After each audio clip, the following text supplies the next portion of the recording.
Magandang araw po mga kapuntos, at sa araw na ito po meron po akong tampok na video para sa inyo at sana ay magustuhan ninyo.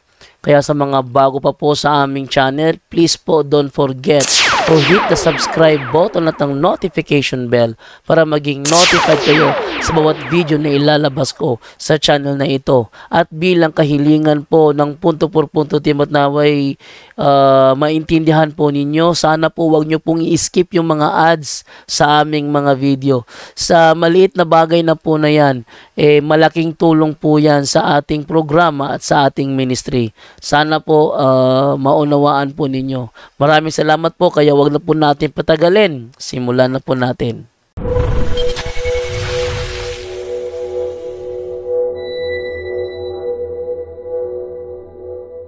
Sa Diyos na exactly ngayon tayo natapos, no? Salamat sa Ginoo. O nahuman atong mga buluhaton karong adlaw. Okay? Then magpahinga tayo para bukas na naman. So yung open sa office natin, January 4 po. Hindi po January 2 dahil sa January 3 may prison visitation tayo sa mga bilanggo. So yan po ang rason at mag-prepare tayo sa mga dapat nadalhin natin. So ito yung reflection pala sa bukas na gospel. Trusting God's plan. So ang highlight nito, i-entrust natin lahat yung mga plano natin. Giving witness to the word of life, si Kristo, the incarnate word, means accepting life as it is in all its beauty as well as the daily struggles it brings. Daily struggles in life are real. So, ito po, in-highlight natin, our daily struggles are real. Hindi po ito figure of speech. Real na real po na tunay na may trials. So, ano po yung theological significance nito sa ating buhay? So, walang sounds? Bakit walang sounds? Bakit walang sounds? Ito. Ito. May sounds na ba? May sounds na ba? Mga kapatid, meron na bang sounds? Kindly comment daw kung may sounds na ba yung live ko. Mga 10 minutes lang tayo mag-live, ha? Okay? So, trusting God's plan. When ka punta sa Davao, dito sa Trill, wala pa akong schedule. Kindly comment daw kung okay na ba. Meron pong sounds. Okay, meron na po. So, na-off ko yung sounds natin. Okay?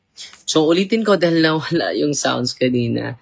Trusting God's plan. Kailangan natin, lahat ng plano natin ay i-entrust natin sa Panginoon. Okay? Giving witness. Para po ito bukas sa mga martir na mga inosente. So, bukas po ay birthday ni Papa. So, magmisa ako sa bahay para ni Papa dahil matanda ni si Papa eh. So, hindi ko na papuntahin sa simbahan dahil matanda na. So, kung uuwi ako, dadalan ko lang siya ng hostia. And then mag-anointing of the sick ako sa kanya dahil madali mapagod. Okay? Trusting God's plan. So, lahat ng mga plano natin, i-entrust natin sa Panginoon. Giving witness to the world of life, the incarnate word, means accepting life as it is, in all its beauty, as well as the daily struggles it brings. Daily struggles in life are real. No? Itong pangyayari po sa buhay ng mga inosente na pinatay sila, brutal na pinatay sila ni Hari Herodes, mga kapatid.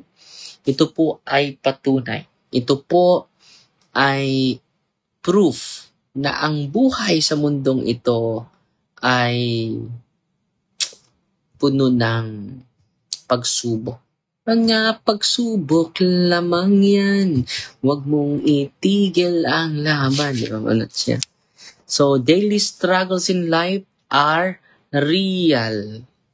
Sa mga kapatid natin na nandito, let us appreciate the reality of life. No? Huwag kayong aatras, huwag kayong aayaw sa mga pagsubok sa buhay.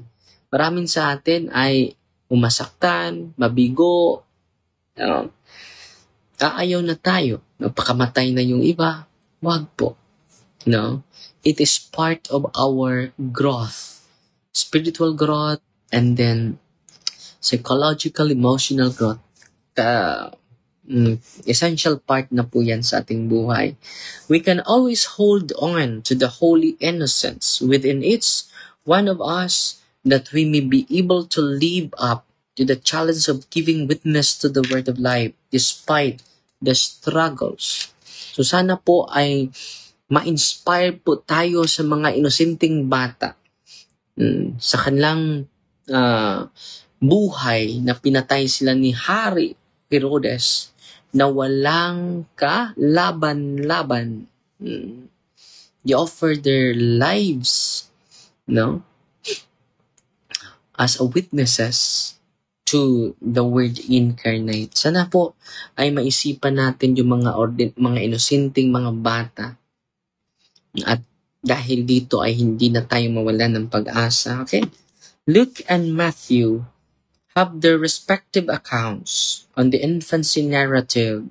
If we compare the Lucan account, which is set in a joyful atmosphere, you can see that Matthew's infancy narrative narrates the struggles of the family of Jesus, Mary and Joseph, and of all the others related to them, such as the innocence of Bethlehem.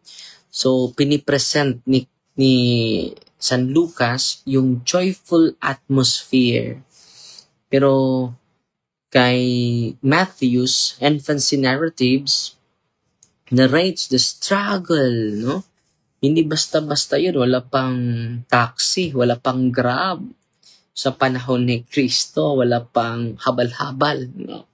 Wala pa ring mga modern transportation, di katulad natin ngayon, di ba? Madali lang. Meron na tayong airplane, meron na tayong bus, meron na tayong barko. Sa panahon nila, wala. Okay? And then, inuusig si San Jose, iniusig ang banal na pamilya. No? Hindi yun basta-basta, no? Anak ito ng Diyos, bakit ba hindi protektahan ng mga anghel? Nandiyan naman ang mga anghel, di ba? Bakit hindi mo ipadala, Panginoon, Diyos Ama, yung mga anghel mo para to protect your Son, no? The incarnate Word. Katuloy tayo. At nasakripisyo pa yung mga inosentes, no? Mga inosente, no? Grabe yung violence, no? Panahon pa sa ating Panginoong Hesukristo ay naka-witness na po ang kanyang pamilya, no? Yung kanyang mga ina't ama, si Mama Mary at si Saint Joseph. The same, sabi dito, the pericope today narrates the flight of Egypt of Joseph, Mary, and the infant Jesus. The same pericope narrates the massacre of the children upon Herod's order. So kita ninyo, pinatay ni Herodes yung mga walang kalaban-laban na mga bata. Ano yung nasa likod niya? Natatakot siya. Ano ba yung kinatatakutan ni Herodes? Na maagaw yung kanyang pagkahari. It is a political dynasty. Gusto niya na hindi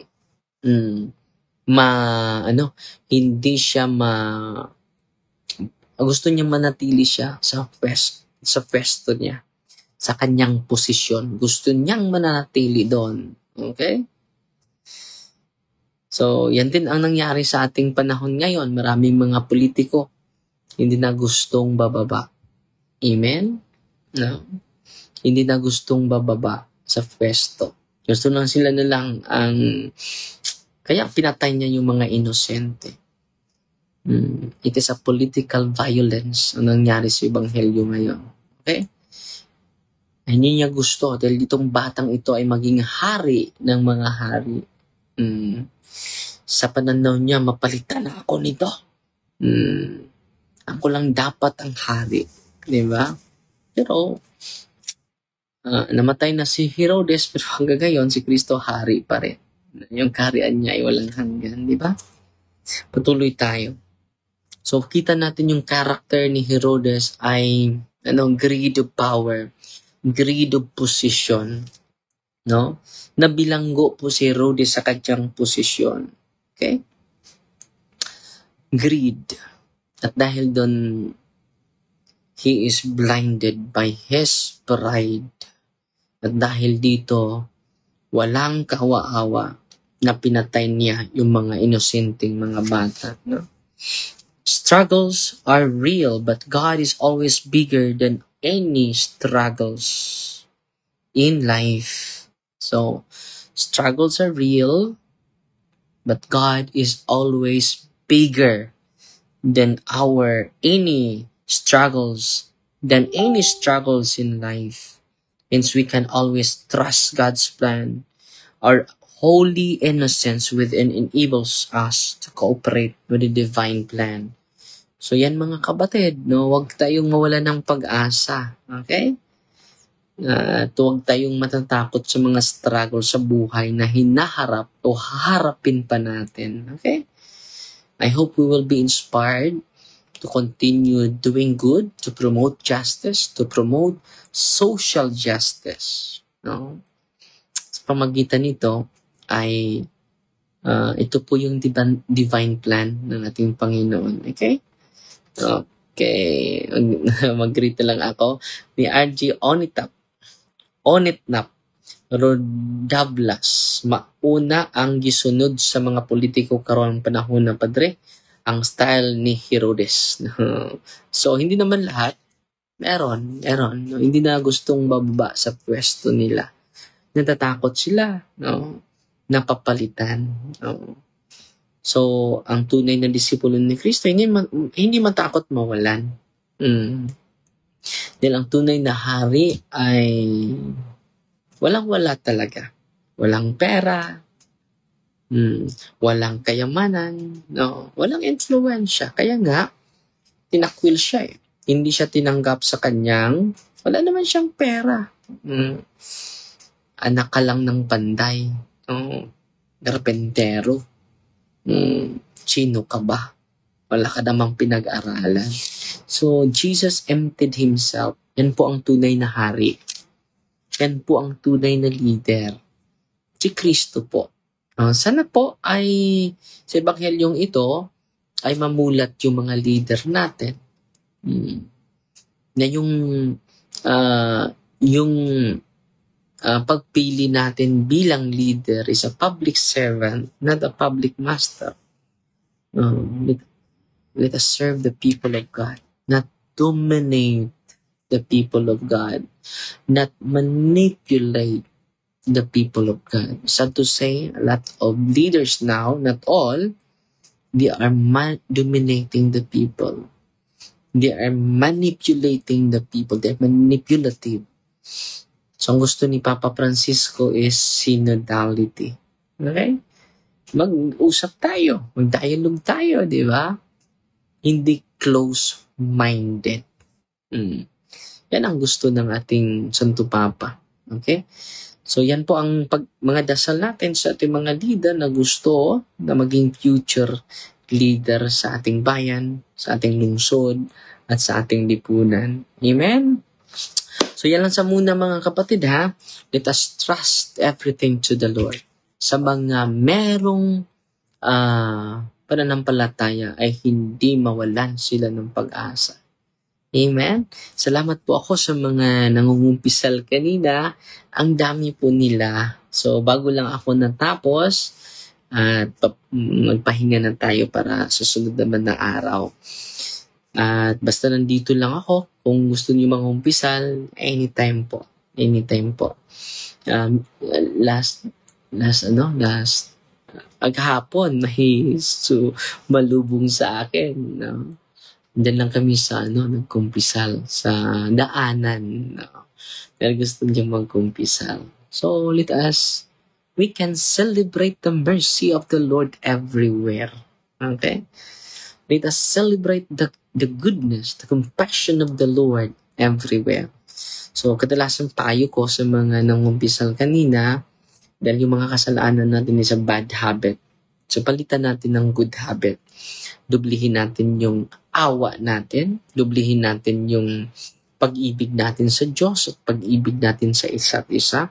Dublihin natin yung pag-aaruga natin sa ating sarili at sa kabutihan na dapat natin gawin para sa isa sa atin. So, punuin natin yung puso natin, yung damdamin natin, yung isipan natin ng awa, ng pagpasalamat, ng pagpatawad. No? Yan po ang kinakailangan natin. At let us forgive all those people who persecuted us, who malign us, who continue to say bad things against us. No?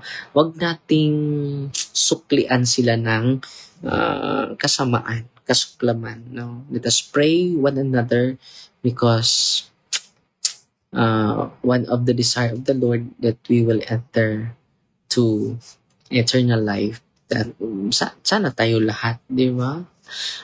Tayo lahat. Okay? Merry Christmas sa inyo, ha?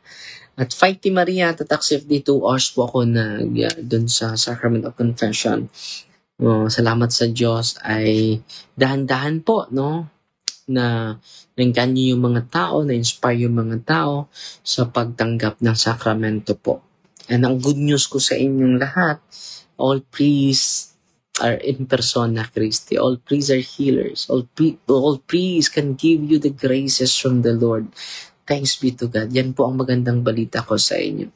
Kung wala nang direksyon yung buhay mo, nalilito ka na, napapagod ka na, go to the sacrament. Go to your priest because the priest is in persona Christi. Ang sabi ni Cristo, come to me and I'll give you rest. Okay? I'll give you rest. Okay? Not rest in peace. So, yan lang sa muna. Good kapatid, you're a blessing for us, Father. Panpila kabuwal ang salan. You are a blessing for one another. Si Janine, si Amor Tabigi lagi ito, si Brian Germano, si Marituni Kabahog, Merry Christmas, si Kishi Salvador Omoyon, no? Si Joyma, si Gladys, cheers, rest well na Father. Yes, fight lang Jude Father sa hamon ng buhay, walang atrasan. Si Eva Buyer, si Juvibs, no? Nanood sa atin. So, may nagpadala sa atin ng mga stars, mga regular star singers natin na kilala ko na sila dahil araw-araw at every time na mag-live tayo nandyan sila. Si Gladys Pinili nagpadala ng 50 stars. No? Si Berula Bangi, 100 stars. Si Z Icon, 100 stars. Si Gladys Pinili, additional 100 stars. Si Sheila Love, 200 stars. Janine GDP. Hinaot nga maulian ako noon. Sa mga si Sir Janine, 200 stars. At si Aida Camarines, 50 stars. Si Tina Di Makulangan Di Selva, 50 stars. So fight Team Maria, tatak sa FD with a humble heart. Huwag kayong malimot sa pag-pray ng banal na rosaryo, ha? Everyday po. At ma-inspire kayo sa isang ama, isang pang-iglesia ni Cristo na lagi na nagro-rosaryo ngayon dahil nakita niya na concrete talaga. Si Genevieve Gonzalez, nagpadala ng 100 stars. At Ria Oberio, kailan po ang sacramental blessing ninyo? So, January 4 pa po, i-live natin yan sa Facebook at sa YouTube channel natin.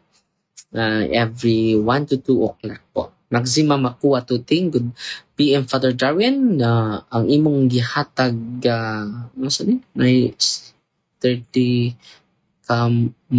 meron? Say 30 ka mo na. May zone?